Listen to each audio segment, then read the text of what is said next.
This is the Physical Activity Researcher Podcast, a podcast for researchers of sedentary behavior, physical activity, and sports.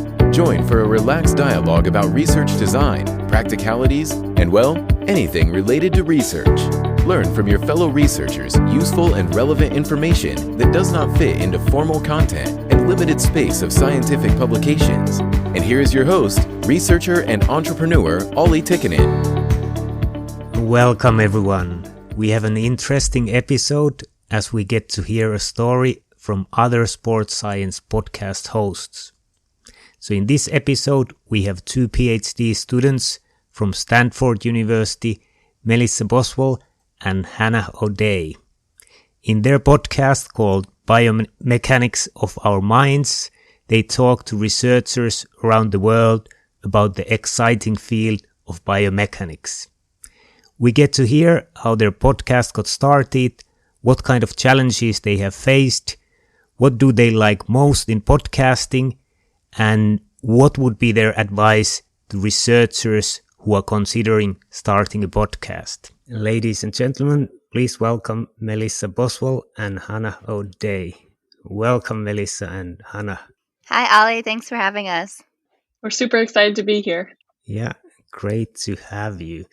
So you have also a podcast called Boom Biomechanics on Our Minds. Could you tell more about your podcast?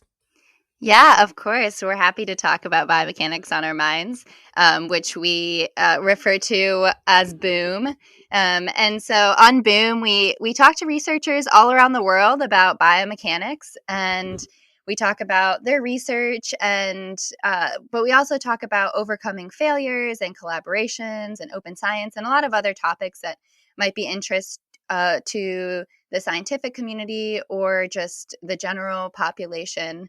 So we try to cover a span of different topics. Yeah, that's good. And I was looking through your episodes, and you have bonus episodes, you have student voices, you have actual episodes. So could you tell more about these formats? What are they and how long they are and so on? The different formats were really an innovation as we were going along. We started with sort of our base episode, which includes different segments where we talk about failure, we talk about little bits of boom, we like to call them, at the beginning of the episode, where we have different updates from research groups and talk about different research findings. And then sort of the main meat of the episode is our interview with our biomechanics expert or someone interesting related to the field. And then, so that's sort of our main episodes. And then, as you mentioned, we have these other bonus episodes that we release at other times that might be shorter or highlight different initiatives. Like we highlighted Paul DeVita's National Biomechanics Day in one of those bonus episodes. And then we have the Student Voices segment, which is really exciting and gets students involved in interviewing other students or researchers or people in the field, and has been really awesome to see the community involved. And so the student voices and sort of those basic episodes that our main episodes that I mentioned earlier, those are released every month. And then the bonus episodes are exactly what they are, bonus. They're released at various times. Yeah, and you said that you came along when you started podcasting. How did you end up doing, for example, the student voices? Where did the idea for these come from?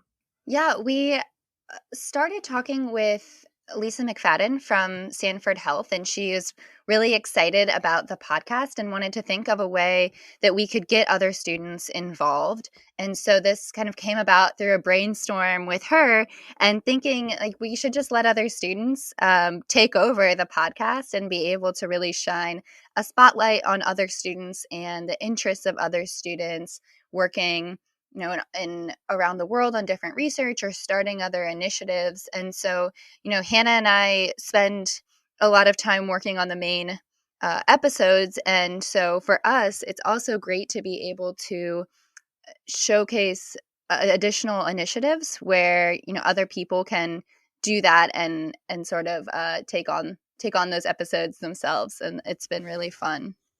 Yeah, sounds like a good idea. I've been also planning some other formats, and let's see when when I get them out.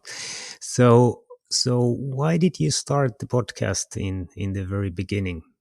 Yeah, that's a great question. So, we started the podcast as an initiative through the International Society of Biomechanics. So, at the time, I was the student representative and thinking of ways to sort of bring the international community together more and improve accessibility to the amazing research that's going on in biomechanics around the world. So, I was just getting into podcasts at that time. And I thought maybe that could be a great route to do that.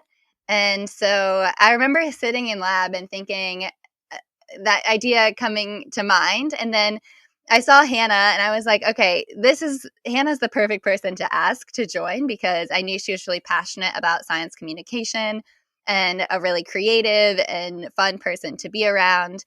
And she was basically just like, yeah, let's do it. That sounds great. But maybe Hannah can give some more insight as to why she said yes. I love talking about this moment because I truly can like picture the day like it was yesterday, just sitting. Melissa and I sit pretty close to each other, maybe like 6 feet apart, which, yeah, we could probably still be sitting next to each other in these times, because we'd be socially distanced. But Melissa just walked over to my desk and asked me, yeah, if I would ever be interested in starting a podcast. And I am not a podcast listener, or I wasn't a podcast listener at the time. And, but I was really, really excited to work on this amazing project. And I am passionate about science communication. And I thought, wow, what better way than to do this with a really fun person like Melissa, really knowledgeable about the field, um, and just someone who I think, we might talk about this a little bit later on, but like who just shares the same sort of energy and like passion for idea generation. And what Melissa has that I think sometimes I lack is just she takes the initiative and she just goes with it and gets right down to actionable steps. And so that was really exciting to me because sometimes I, get too stuck in like the thinking space or something and don't actually ever get to doing anything. So this whole thing, I'm so excited that I said yes, and it's been so awesome to do Boom and yeah, and just be able to grow with Boom and with Melissa. So for you, it was quite an easy decision. Just say yes and start doing it. There's probably some people who are considering doing podcasting, would like to do, but maybe they have some doubts. What would you like to say to those people? What advice, what kind of encouragement you would like to give those people? Wow, that's a good question. And I think, yeah, since Hannah and I are, I think, come from a little bit different perspectives on this, just in terms of our, personalities or I guess so kind of what she was saying, my advice would be more like, just go for it and just one thing Hannah and I are really passionate about too is prototyping and just testing. And I remember the first couple episodes, Hannah and I just sitting in her dorm or her residence hall and just trying it. And I think it's been amazing to see how it grows over time. I think the thing that's been the most important though is just talking to people and learning how to ask good questions and be a good listener. And I think once you develop that skill, that's probably the hardest part. And then and then just having the confidence and you know the leap to just put it out there for people and know that, the feedback could be either way, but just knowing that you're trying and going for it and being open to growing and developing it as you go along. Yeah, I think I have the same experience. It's nice to see that it starts from pretty much nothing. It starts to grow and many things happen. And I think it's a long game. You just start from somewhere and then it starts to evolve. Do you have any funny stories from the beginning? There's quite a bit of technology when you start? Oh, not that much, but let's say that many things that can go wrong. Do you have any funny stories from from the beginning? um, well, I feel like everyone must be experiencing the funny technological difficulties that can sometimes be actually quite disruptive to productivity. But one so I feel like they're funny after, when you know everything's okay or you fixed it, but when they're happening, it's kind of frustrating and crazy. And so I feel like one story that sort of epitomizes that is, we were using the platform that we're currently using, Zencaster, which is an amazing platform for podcast recording, and just really nice when you can't be in the same room together. But there's a catch that you can't close your browser window during recording, or even after, when you're downloading the audio tracks. And we had just finished an amazing interview with someone. We're so excited. And then we, said our goodbyes, said our thank yous, and they signed off. And then we realized we were downloading and something went wrong with the download. And we were like, oh no, did they close their browser window? And we had somehow found their phone number and called them on their office phone. And they were like, oh no, I didn't close it. But something went wrong, and they were managed to open the window. I don't know. I forget exact all the specifics, but basically Melissa and I were so panicked and kind of screaming inside while this was happening. Melissa, that's the one that comes to mind. How about, do you have any other thoughts from our early days? No, I'd say that's definitely the one that comes to mind for me as well. Just because of the panic, because I think our biggest fear is asking someone who is extremely busy and is sacrificing their time to talk with us, and it's really valuable time, and then to have that wasted by losing the audio is just the scariest thing to me. But luckily that turned out okay, and Hannah and I think have had a number of blips in terms of technology and just getting started and learning things. I think too, it's funny to look back on past episodes, and sometimes we feel a little cringy about the audio, or the personalities we had at first were not our own and maybe a bit stale. And so it's just been, I think we've learned to really roll with it, and the being able to look back and see how things have improved has been really motivating to continue, I think. For most sedentary behavior and physical activity researchers, collecting the research data is one of the most frustrating steps of a project, especially as inefficient data collection steals too much of your precious time, causes unnecessary stress and hassle, and can easily derail progress of your project. This is why we devised a revolutionary new way to collect data, introducing Fibion Sense Motion, the beginning of a new era. Fibion Sense Motion is a cutting-edge, next-generation system that allows you to easily and remotely collect, store, and manage data. Our solution features a tiny, waterproof device that captures the sedentary behavior and physical activity data, a mobile app for automatic uploading of the data from the device, and a cloud service for managing the data. Even better, all collected data is GDPR compliant, and you have access to automatically analyzed variables of activity types and raw 3-axis accelerometer data. Don't compromise on the quality of your research or the project timeframes. Discover the convenience and power behind our solution at sense.fibion.com.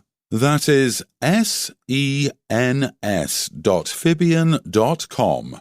Fibion, created by researchers for researchers. Yeah, nice to hear about your experiences. I had exactly the same with Zencaster. It's a great platform, but I think for me it was I had in the beginning, I had my friends as a guest, and then I had basically my actual real guest, like a professor, and I think he was busy, so right after we click stop, we said bye, and he closed the computer. And I was also that I maybe lost the data, and but it was still in his memory. You just need to open the browser again, and it was recovered. But I can fully relate to your experiences. Definitely. It's just the worst feeling, but I'm glad that he still had it. And sometimes I should have looked up how to fix that beforehand, because when you're also troubleshooting and panicked at the same time, things can just get pretty hectic. Yeah, I agree. And so you have been doing this couple of years podcasting. What are the main points that you have learned?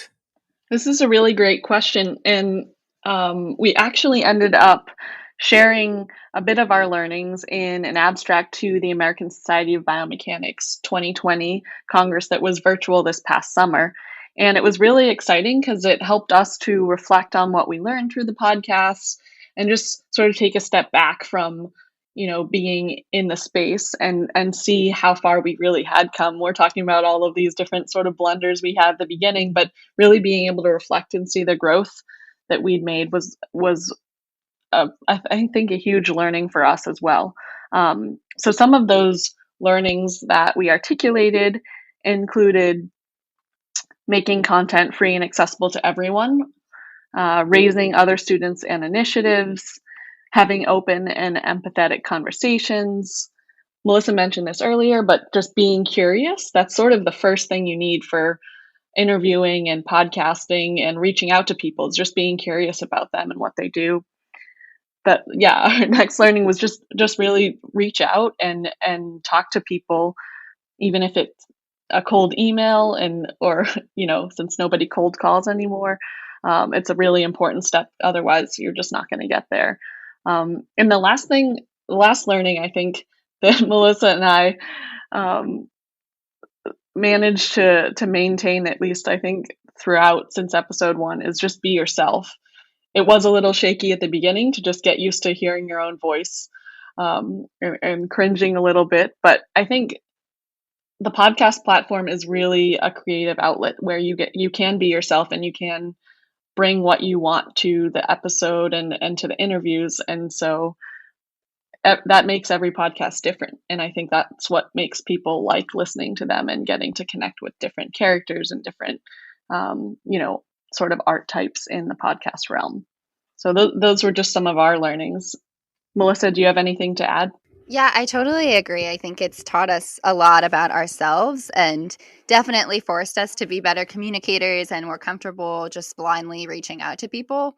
I think it's also taught us how important play and creativity are in our lives, as well as having someone that you can trust and rely on. And I feel like Hannah has been the friend that everyone needs to get through a PhD and also just life in general. And so we often reflect on how some of our best times in grad school have been just sitting in the sound booth after recording an episode where we're bouncing ideas off of each other and just being ridiculous, or having more serious life chats. And I think another thing too is that it's made me realize what an amazing biomechanics community we have, and scientific community. And between the support that we have been given in terms of the podcast has just been amazing and very positive and supportive. And then also through our interviews, just the people that we've been able to interview have just been truly amazing and really have made me realize that researchers really do want to help people, and their focus on that has been really great. And yeah, so we're grateful for that, and for our listeners and getting feedback and being able to use all of that to keep going and sort of provide for the biomechanics community and be able to share the research of the community as well. Yeah, nice to hear about your good experience, and I agree. Researchers are really helpful, and it's nice that they they help you with the podcast by giving their time. And what do you see as the best parts of podcasting? You already mentioned some of the things, but maybe a separate question also. Sure, I can start this one. So, to me, the best part is being able to talk to people all over the world and just allowing those conversations to be accessible internationally.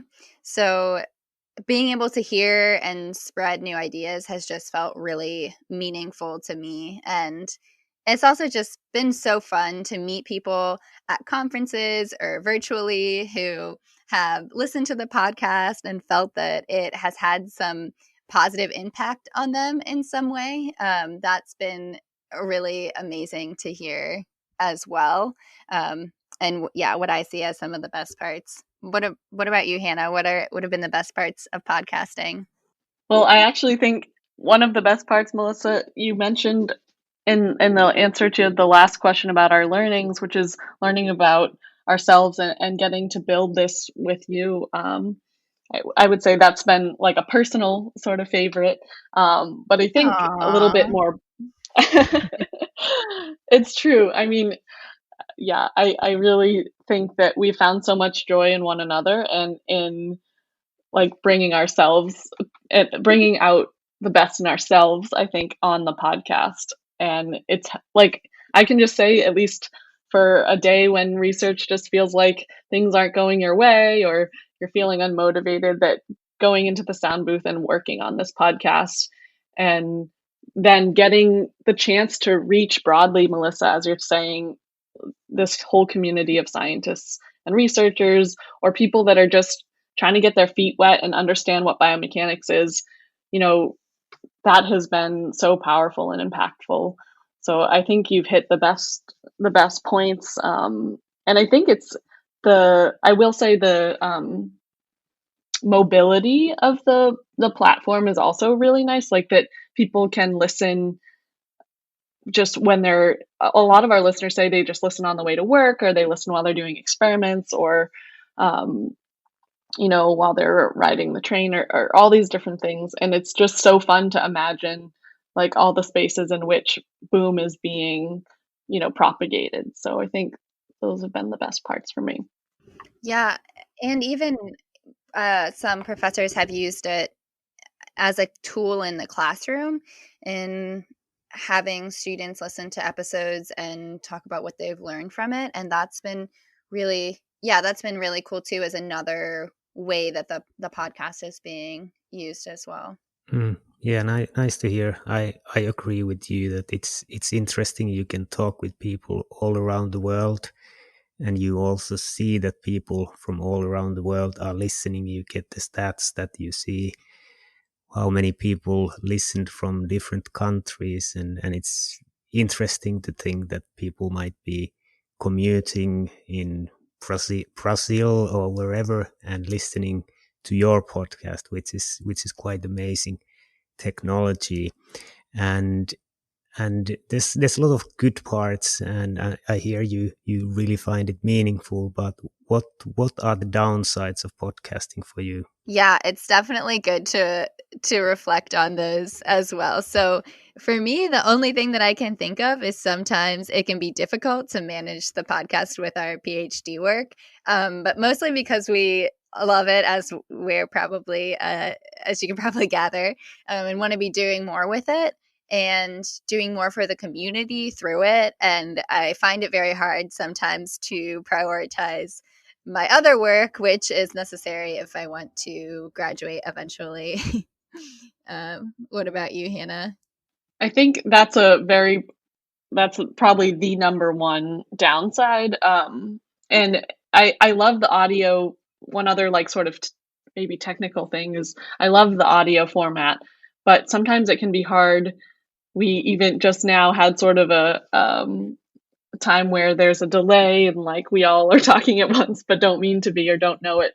So I do wish like if there was some way to like have live recordings. We did a couple live recordings with the podcast, which was really exciting.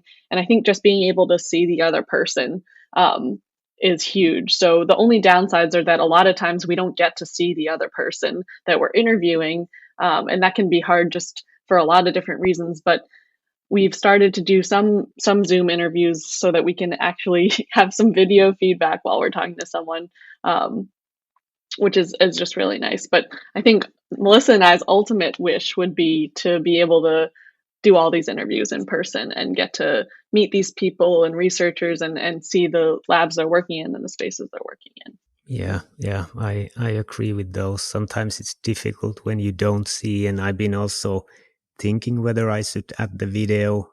It makes it a little bit more complex. You need to pay attention towards the camera sometimes, and maybe there's more things to go wrong in technology side. But yeah, I'm thinking the same, that it would be nice actually to see the people. And if we move to the next question, how do you see the role of podcast in science communications at the moment and in the future? Yeah, I think it can have many different roles. Obviously, disseminating information is the big one, but I think it can be done in a lot of different ways.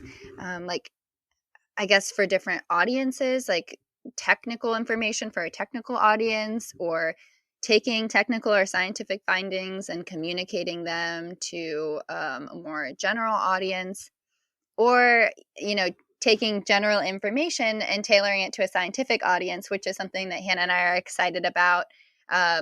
So we try to do that with episodes that support like diversity in science or career advice, or support like mental health and mentorship, or one of our favorite topics, which is overcoming failure. We're also really passionate about design thinking and some of these other skills that we can help bring into a community that might not necessarily hear about it all the time. I was only going to add that we've talked about the community that around the podcast and around biomechanics that's been really amazing. And I think, as Melissa was talking about, sort of design thinking workshops, it also, doing the podcast and sharing these learnings has taught us a lot about how we communicate as scientists and how that differs for lay audiences or different audiences. So being able to sort of teach that and give that back to the community is something that we see as, an important role for our podcast. And how do you see in general the future of podcasting and of audio format, and where do you see podcasting evolving from this kind of, it's still in the beginning, so what's your prediction of future? This is a great question, and it sort of parallels the question that we always end our episodes with, by asking our guest what they're most excited about for the future of biomechanics. So we love sort of future thinking and big ideas, and I think it will really be it will continue to be a useful and powerful way to deliver content to people, whether that's general audiences or lay audiences, or experts in the field. I think we've seen it reach that spectrum, and we're excited to continue putting content out for all of that audience. And Melissa mentioned the different events that we've hosted, like the design thinking workshop, but we also have hosted a live podcast recording, and we're just really excited thinking about these other avenues of going beyond the podcast. I think the podcast has been an amazing foundation and launch pad with which we'd like to start prototyping some of our, bigger, crazier ideas, and really building on this community, our communication skills, and really changing the culture. I think that's something I'm super excited about, is being able to influence the scientific culture, whether that's young scientists, people who've been in the field forever, just getting to reach them and share these new ideas, start different discussions, and kind of just, one thing would be encouraging failure, and making it less taboo to talk about it. So I'm excited about those things in the future. How about you, Melissa? Yeah, I totally resonate with all of that. And I think in terms of biomechanics on our minds, it's hard to know what the future will look like, but we're both passionate about continuing it and spreading knowledge, uh, and so that might be through producing more content or different types of content. But we're also hoping to really start incorporating more of an international perspective for the international audience that we have. Um, as Hannah mentioned, we've hosted different types of events. And I think just the fact that we're both passionate about similar uh, areas and gaining skills like design thinking and creativity and it just helps us think differently and help others to do the same.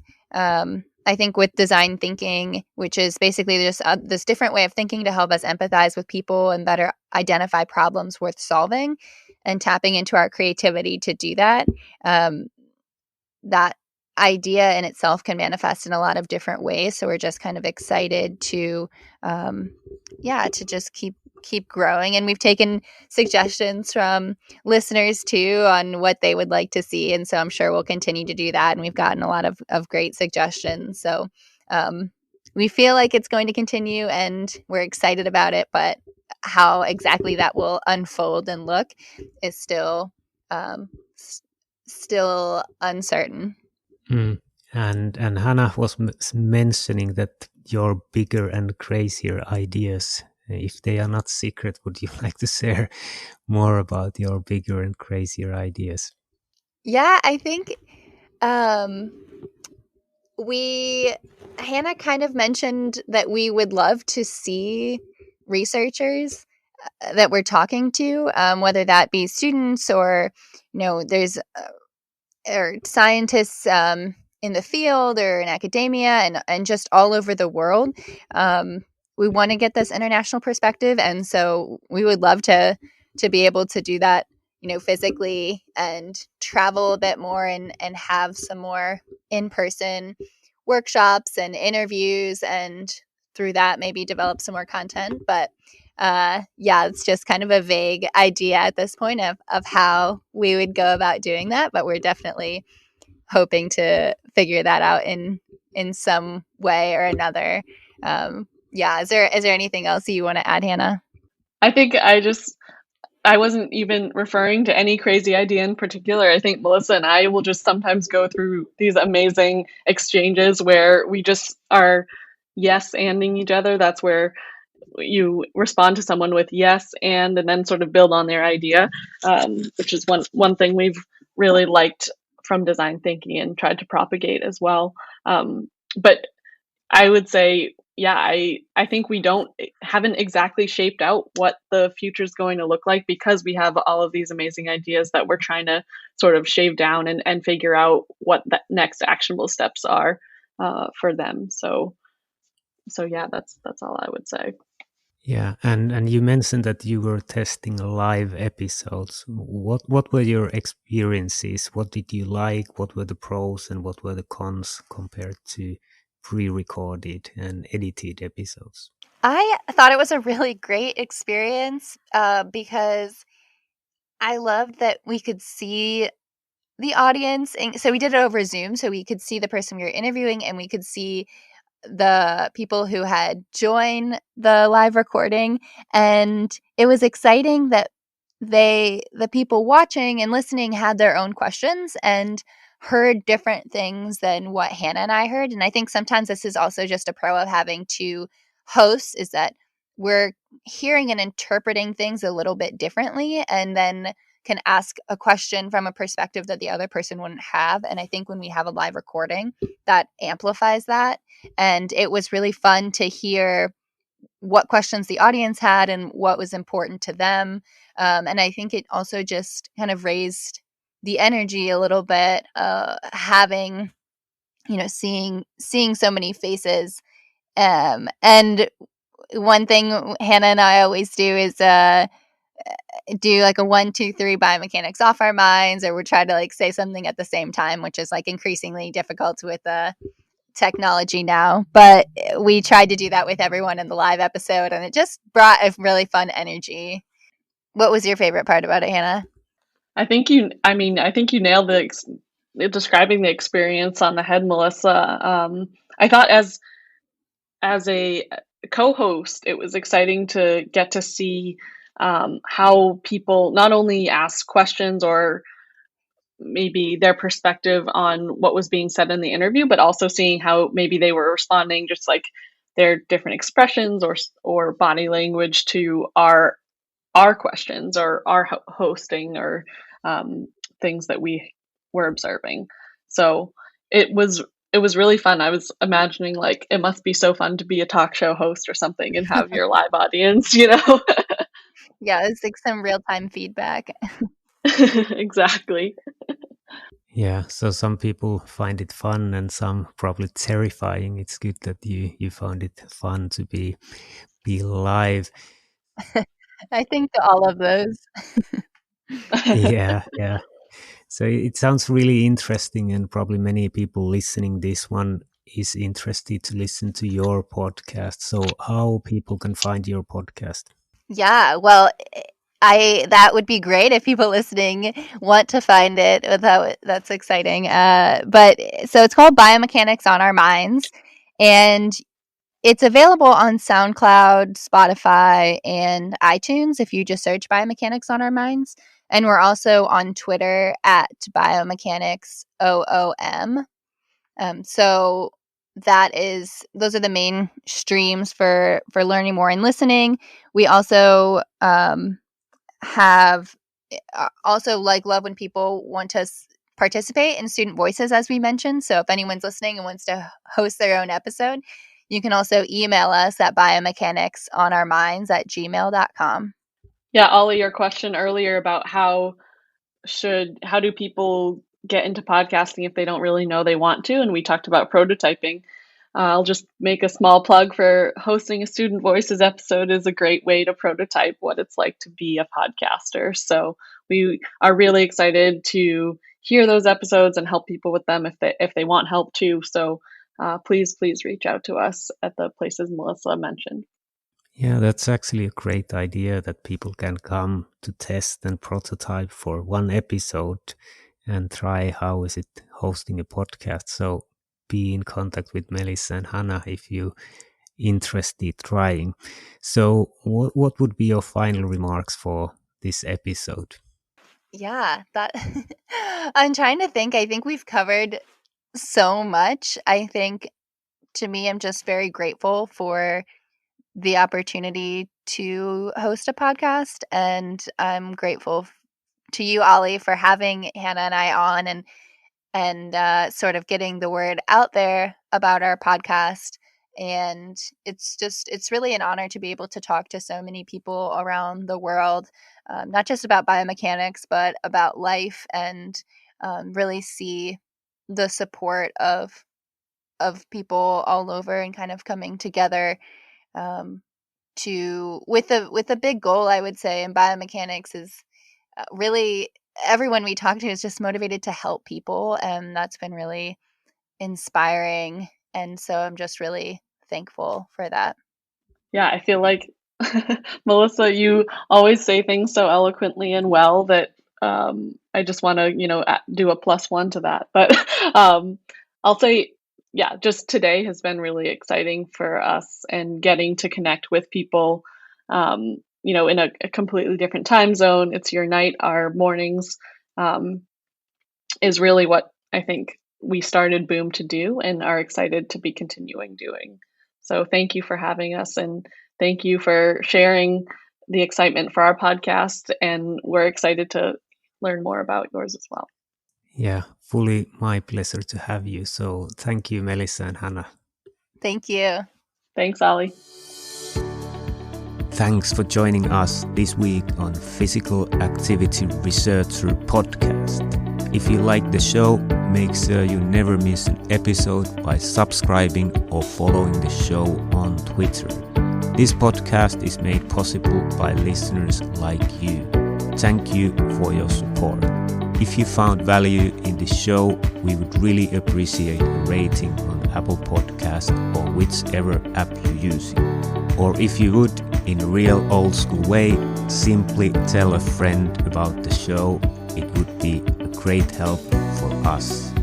We have a fantastic lineup of guests for forthcoming episodes, so be sure to tune in. Thank you all for your support and have a great day. At some point I didn't hear either of you responding, and then I heard you both talking at the same time, but I think listening from you, I think you heard normally, but I should have just waited. But yeah.